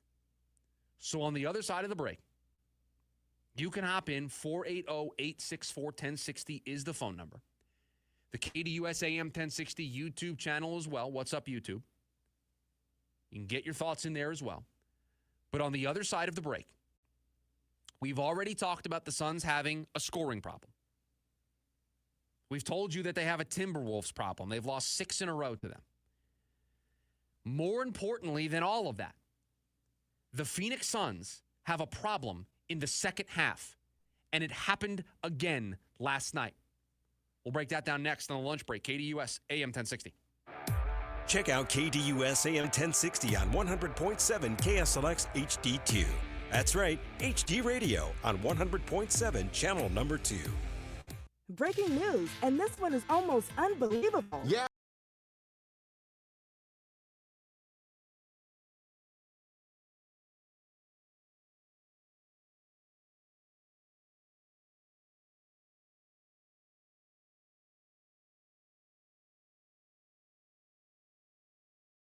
ordinary at Bet365. 21 plus only. Must be physically located in Arizona. Gambling problem? Call 1-800-NEXT-STEP or text NEXT STEP to 53342. T&Cs apply. I'm John Morgan of Morgan & Morgan. If you've been injured in a car accident, call America's largest injury law firm. For over 35 years, my mission has been to deliver more for our clients, to deliver more for you. Injured? Visit forthepeople.com for an office near you. They're gonna go nuts when he hits this thing. It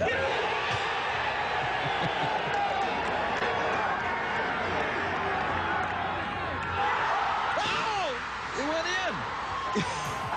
The People's Open is back. See the PGA Tour's best tee it up at the 2025 WM Phoenix Open February 3rd through the 9th at TPC Scottsdale. Get tournament and ticket info at WMPhoenixOpen.com. Rock legend Billy Idol. Live in Phoenix. Billy Idol. It's a nice day to tour again.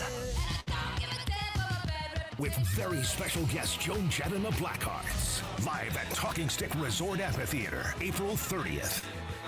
Get tickets now at livenation.com. Part of the America First Credit Union Concert Series. Hey basketball fans, Tom Chambers here reminding you that just like in a game, you need a solid defense for your home. And that starts with a reliable roof from Right Way Roofing. Hey Lori, as owner of Right Way Roofing, what sets you apart from the competition? Our team tackles any roofing challenge from shingles to tile to foam roofing. We'll make sure your roof wins against the toughest opponents, rain, wind, and even those scorching summer days. Make Right Way Roofing your MVP. We're Right Way Roofing and we do it right. We'll always keep you watertight. Connect directly, bid confidently. At Purple Wave Auction, transparency is key. With no reserves and no hidden surprises, you're connected directly to sellers so you can inspect and bid on quality equipment with confidence.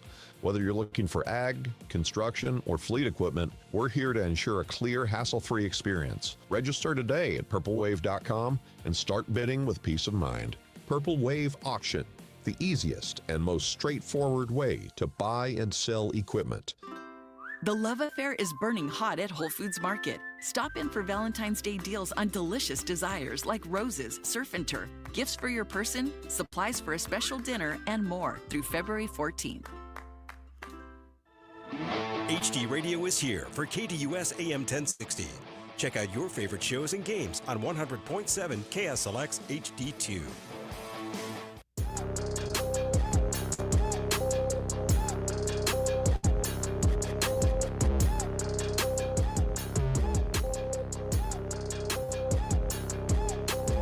It was another game, and it was another second half collapse for the Phoenix Suns. Got outscored by 8 in the third quarter, and then got outscored by 4 in the fourth quarter to lose by 8 last night. Just like on Monday, they gave away what was a 13-point lead at the break against the Clippers, and our criticism of that was you had a chance against a really good team to lean on them, to come out and play just a sensational 3 to 5 minutes to make them just roll over. You come out and you play your best 3 to 5 minutes to start the second half. 13 all of a sudden becomes 22, and the Clippers are reevaluating whether or not they want to keep Kawhi out there. They want to push with James Harden. And then all of a sudden, you now have a game that you have comfortably taken advantage of, and you can find pockets of time to get Devin Booker off the floor, to get Kevin Durant off the floor. And you didn't do that. And it wasn't the first time that that's been the case. Against Washington, you've let leads slip away. It's been a recurring problem.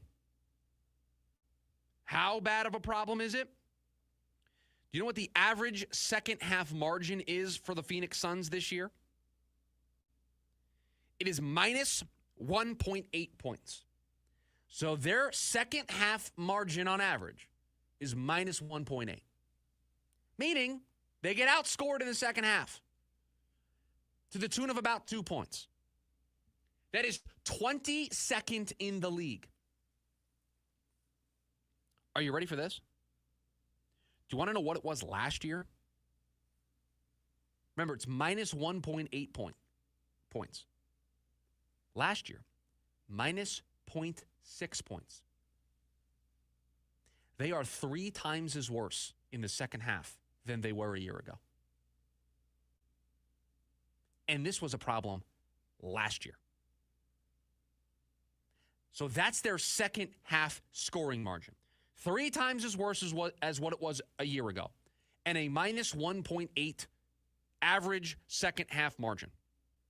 Now, meanwhile, there are 17 teams that are in the positive here. The Phoenix Suns, minus 1.8, 22nd in the league. The teams below them, the teams that are worse in the second half than they are, the Lakers, the Raptors, the 76ers, the Pelicans, the Trailblazers, the Nets, the Jazz, the Wizards. I'm here to tell you, it's not something we're going to hang a banner over that you're better at this than the Wizards are, than the Jazz are, than the Nets, the Trailblazers. These teams are purposefully tanking. They want that number to be where it's at. Washington wants a minus 6.3 second half margin. They want these games to get out of hand. You don't. And oh, by the way, the team you played last night, Minnesota, 11th, plus 1.1 their second half margin. You saw it on full display last night. Golden State, the team you're playing up next, 13th, plus 0.9 their average second half margin. But that's not all. How about NBA teams' third quarter points per game? The Phoenix Suns are 20th at 28 points per game on average in the third quarter. That's 20th in the league. In 2023, it was 30.1. They are a worse basketball team than they were a year ago in the second half, specifically in the third quarter. This team, statistically, I don't need my eyeballs to tell me this. I've got numbers that show this to me. They are a bad second half basketball team. They come out flat in the third quarter. They come out flat in the second half. And you ready for this? Do you know what the average third quarter margin is for the Phoenix Suns? So meaning when the third quarter is over, just looking at the points that are scored in the third quarter, did you score more than the other team? Did you score fewer than the other team? How does it end up? The Phoenix Suns are 25th. Their average third quarter margin this year, minus 1.6 points. Do you know what it was in 2023/4? They were a plus 1.8. Their average third quarter scoring margin last year was they were on average better than the other team by 2 points. This year, it's almost 2 points the other direction. It's a 4-point swing. They're 25th in the league. Do you know who's worse than them? Portland, New Orleans, Utah, and Brooklyn. I'll say it again. Not the company you want to keep. You don't want to be, oh, well, we're better than Utah. We're better than Brooklyn. By the way, the team in front of you, Toronto, Atlanta, Philly. Teams that you should be better than. The Phoenix Suns come out flat in the second half. Their adjustments aren't very good. That has to change.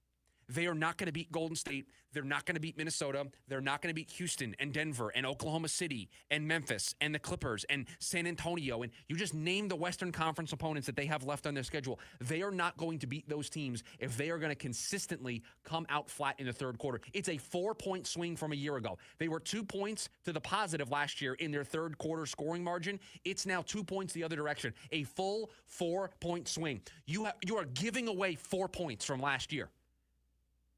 And we've already told you they don't score as many points in the third quarter as they did a year ago. We've already told you that their second half margin is 3 times as worse as it was a year ago. This team has a second half problem.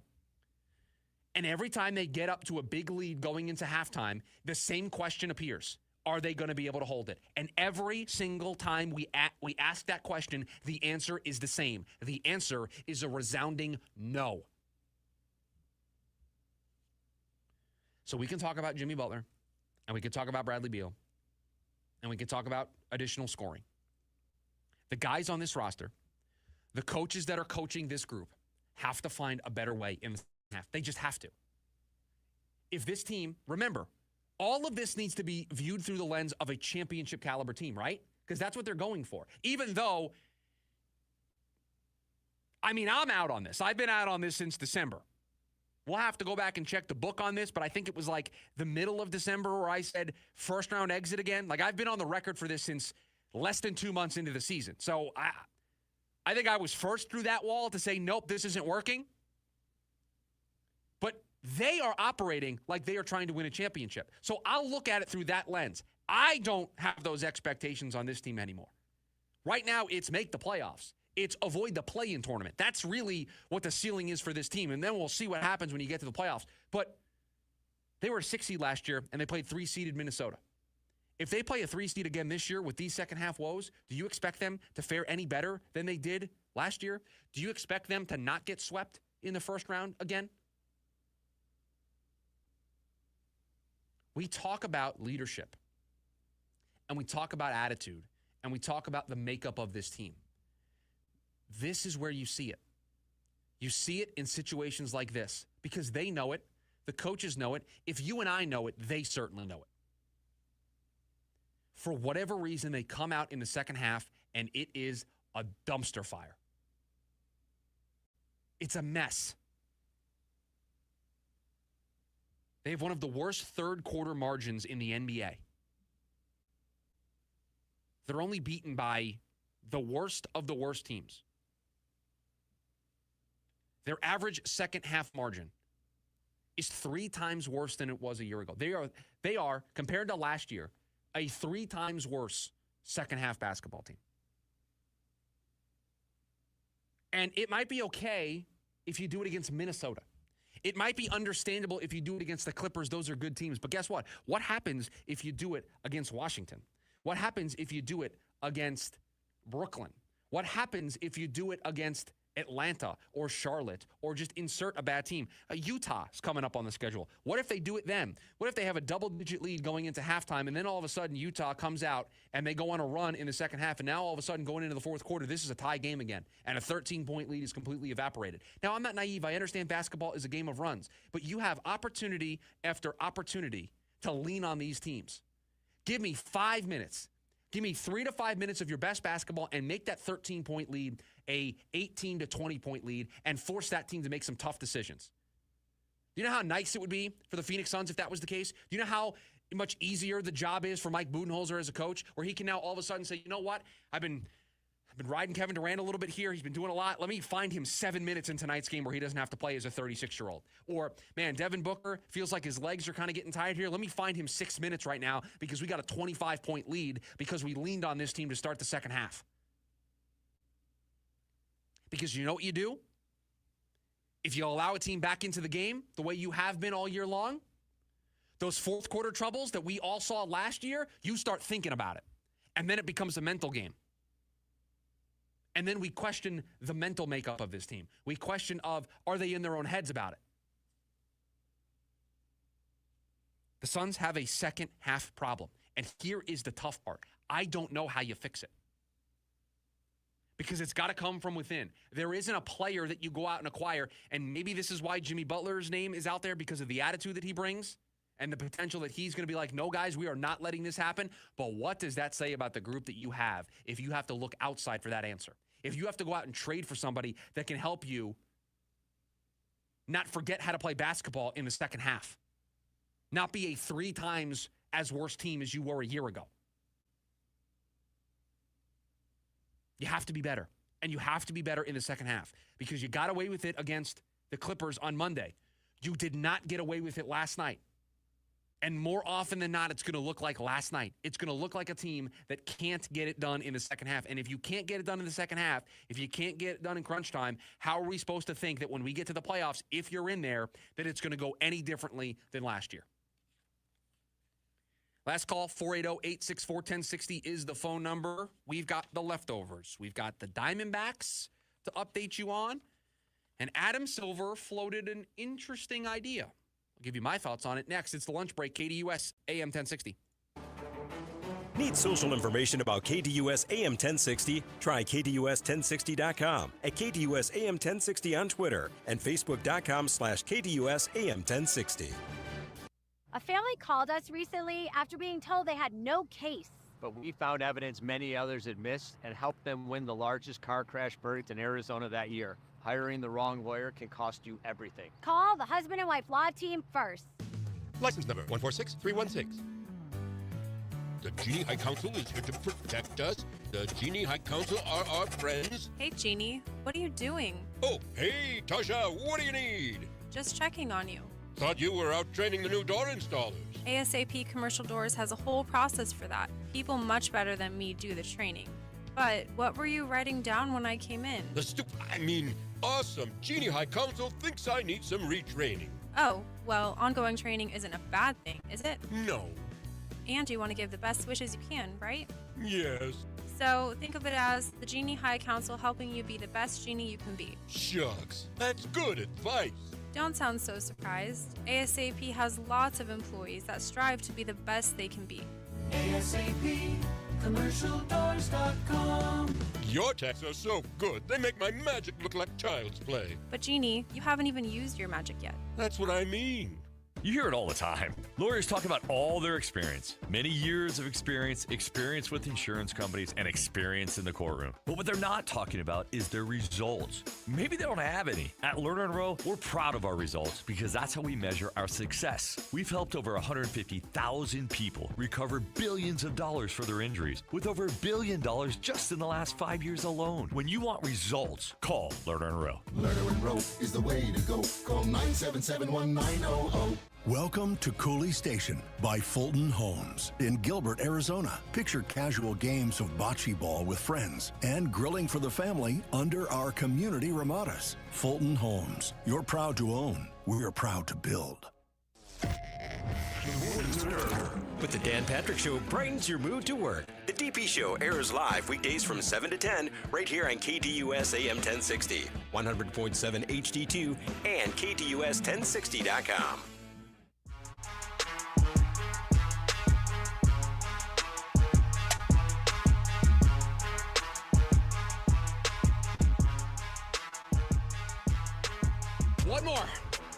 One more segment on today's edition of the Lunch Break. Appreciate you joining us here throughout the show. Make sure you download the KDUS AM 1060 app if you haven't done so already. Your way to stay up to date on everything going on here on the station. Your way to take the show with you on the go. And it's your way to listen to it crystal clear audio via the KDUS AM 1060 app. I know for me, I don't sit at my desk and listen to the sports talk radio. I've got my phone on me. I've got my earbuds in. Maybe I'm working out, going for a run. You can take the show with you. All of those places, right? You're going grocery shopping. Maybe, am I the weird one where I have my earbuds in while I grocery shop and listen to some podcasts? Does that make me the weird one? I don't know, but I do that. Maybe you do that. Well, you can take the KDUS AM 1060 app with you so that you can listen while you are on the go. And since I mentioned podcast, cheap plug for the Lunch Break podcast feed. So if you missed anything throughout the course of the day, the show, the week, whatever, the KDUS AM 1060 podcast feed, just search the Lunch Break wherever you get your podcasts, and you can catch up on anything from the show. I think that's all of my plugs that I need to get in here on today's show, so that's good. We get into the leftovers here, and we will wrap up with a baseball story that I saw yesterday. I wanted to take some time, read about it, understand it, especially because I'm going to use the P word, politics here. This is a political story, and if we are going to venture down that rabbit hole, I need to make sure that I know what I'm talking about before the phone lines just light up and I'm getting destroyed for something.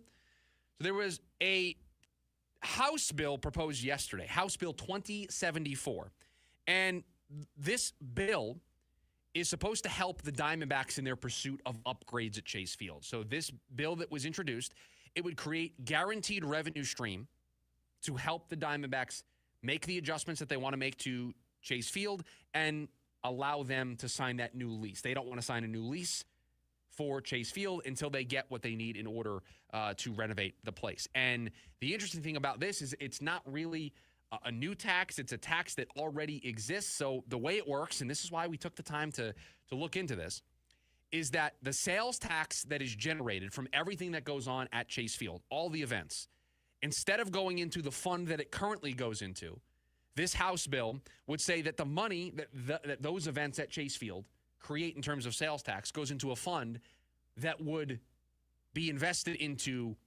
financing ballpark repairs, maintenance, and improvements. The fund would also get money from the income tax from players and staff.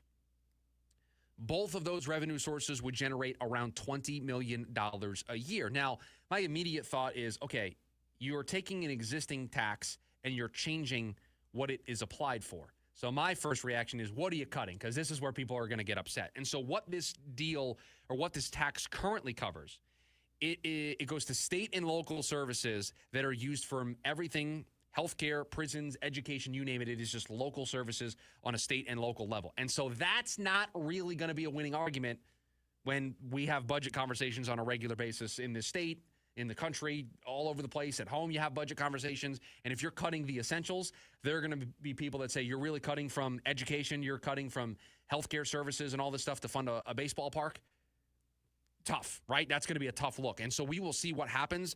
But this is apparently the one path that the state is proposing to potentially get the Diamondbacks to sign that new lease. The CEO and president, Derek Hall, said yesterday, quote, in this case, it's taking everything that's already generated there at the ballpark and just keeping it with the ballpark when it comes to repairs and renovations, and it's necessary. As a team, we are likely to put in $200 to $300 million into this ballpark as well, so it would be a true public-private partnership that we have been seeking, end quote. And then he went on to add that if they approved this bill, he believed that that would lead to another 25-year lease with Maricopa County that would allow them to get here. And listen, we don't need to have another team potentially threatening to leave, okay? We did that once with a hockey team. I'm not sure how the city and how I'm going to react to a baseball team potentially leaving. It's going to make this a Suns and Cardinals show only. Now, most of the time it is when it's not baseball season. But I'm pretty excited about the baseball team this year and what they're able to do, so I'd like them to stay. I think they're doing a pretty good job down there, so hopefully they can figure this out and get this done relatively quickly. So, look, I don't know. I'm not going to weigh in on the politics of this. I know this. I just mentioned it. I don't want to go through another back and forth between state and local governments and a sport franchise. We saw how well that worked for the Coyotes. They're no longer here. And I think there are a lot of people that have the bad memories and the nightmares of what that situation was and don't want to have a rerun potentially with their baseball team. They want this to be sorted out. And so if this is the pathway to get there, fine. If it's not because of various, what I think are logical objections, fine. But that ballpark needs to be upgraded. It needs to be maintained. There need to be repairs. And I'm sorry, but they have a home. It's not like the Coyotes where they were going to build a home. There are some repairs and some maintenance that needs to be done. They're not building a brand new ballpark. And so if this is the thing that leads us down a path of a relocation or this team not being here, shame on everybody involved. Find the way to get this done. Find a way to figure this out. This story made some waves. We posted the clip of this yesterday on the KDUS AM 1060 Instagram account, and we had a lot of people commenting on it. It was a clip from the Dan Patrick Show, which you can hear here in the mornings on KDUS AM 1060. But Adam Silver on the Dan Patrick Show floated out the idea of shortening the quarters from 12 minutes to 10 minutes. So shortening games from 48 minutes overall to 40 minutes overall. And he talked about potentially getting the game time to being a 2-hour runtime, where right now it's 2 hours and 16 minutes. That's basically what it's been the last 15 seasons. According to ESPN research, the average is 2 hours and 15 minutes over the last 15 years. So they've added about a minute. And so Adam Silver is pushing for this. Now, there's obviously some pushback on, and he even mentioned it, that there are records that you obviously have to worry about, and so all of those things are at play, but he liked the idea of shortening things to 10 minutes. He says that's the way Olympic basketball is. European basketball, global basketball is like that. The NBA is the only league that plays 48 minutes. Here is my take on this. I don't really care if you shorten the quarters by 2 minutes. I really don't. I don't think it's going to all of a sudden make my viewing experience better. You have to figure out these end-of-game situations where 2 minutes of basketball time takes 25 minutes of real time. That's your bigger problem. It's not chopping off 2 minutes from each quarter. It's how do we fix that part of it? You have a 2 hour and 16 minute average runtime. I guarantee you I can cut off those 16 minutes by shortening up, expediting, reworking the way my end of game stuff works, the way my replay system works, the way everybody takes a timeout and 2 minutes of basketball time is now 25 minutes of real time. We can fix that part of the game and find some time without changing the 48 minutes. But here is just another example of why I think Adam Silver is playing this commissioner game on another level. Because you know what Adam Silver is not afraid of? He's just going to throw out an idea. He's going to go on a national radio show that's listened to by a lot of people here in this town, but listened nationally by a lot of people. And he's going to say, yeah, I want to change the game. And I'm kind of open to the idea of, instead of playing 48-minute games, we play 40-minute games. And instead of 12-minute quarters, we're going to play 10-minute quarters. Could you imagine if Rob Manfred went on the Dan Patrick Show and said, you know what, I'm considering the idea of going from 9 innings to 7 innings. I'm thinking about shortening the game. People would lose their minds. Could you imagine if Gary Bettman said, yeah, you know what, instead of playing 3 periods of 15 minutes or 20 minutes, we're going to shorten it to 2 periods of 17 minutes or whatever crazy thing you can come up with. Or in football, 4 15-minute quarters, we're just making 4 10-minute quarters, play 40 minutes. People would lose their minds. People would lose their minds. But Adam Silver has earned the reputation of commissioner that's he's going to see how people react to them. It doesn't mean that the idea is going to get passed. It doesn't mean it's going to get put through, but he is not afraid to embrace the future. He is not afraid to embrace change. And the thing that makes Adam Silver so good at this is because he embraced change from the moment he got into that chair, he can embrace change all the time. If you're Rob Manfred and you've been obstinate all this time, you now, all of a sudden, the moment you pivot and you now embrace change, everybody jumps you. Oh, now you want change? And then all the old school people are like, no, we keep it the way it is. You can't appease everybody.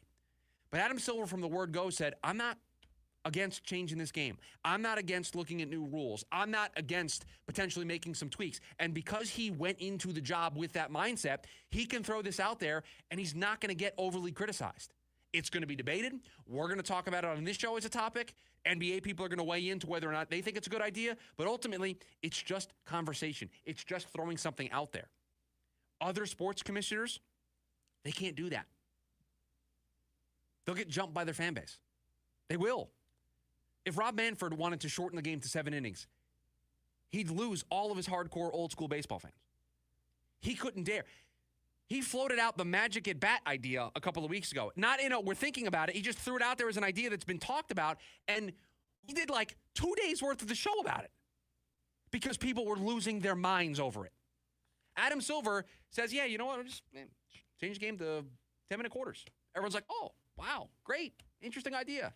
And they don't jump him the way Rob Manfred gets jumped or the way Gary Bettman would get jumped. It's just different.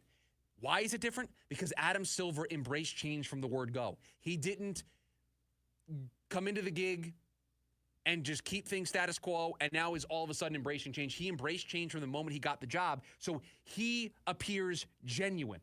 He's authentic. It comes from a place of he thinks this is in the best interest of the game. He's also interested in making more money and having a 2-hour runtime he thinks might generate some more eyeballs so that they can make more money. But they just signed a lucrative TV deal. They're good for a little bit. He has an authority on this that other commissioners in the other sports just don't have. They just don't. And so he is able to throw this out there and it doesn't get the backlash that it would in every other sport. So this is why I continue to tell you, this is the best commissioner of the 4 major sports leagues. He just is. He just gets it. He pushes the envelope because he can push the envelope. He's looking towards the future. He's embracing technology. He's embracing it all. And he's able to do it because from the moment he got into the gig, he has not shied away from the idea of this game isn't perfect. This game can always undergo changes. There's always something we can do to make our game better. Imagine if the other commissioners, when they started, imagine the next baseball commissioner doing that. It would be tough at first, but I think over time, that commissioner would gain an authority on this that would allow him or her to be able to make the necessary changes that those sports needed. Adam Silver just beat everybody to it because he came in there and was like, yeah, let's change this up. Another great edition of the show in the books. We've got one more this week. Jim Rome at the top of the hour. He's coming up next. Producer Dylan, thank you for all that you do. We're back tomorrow to wrap up the week. I'm sure there'll be some NBA trade deadline stuff for us to get into. Everybody, make it a great rest of your Thursday. We'll talk to you tomorrow. See ya.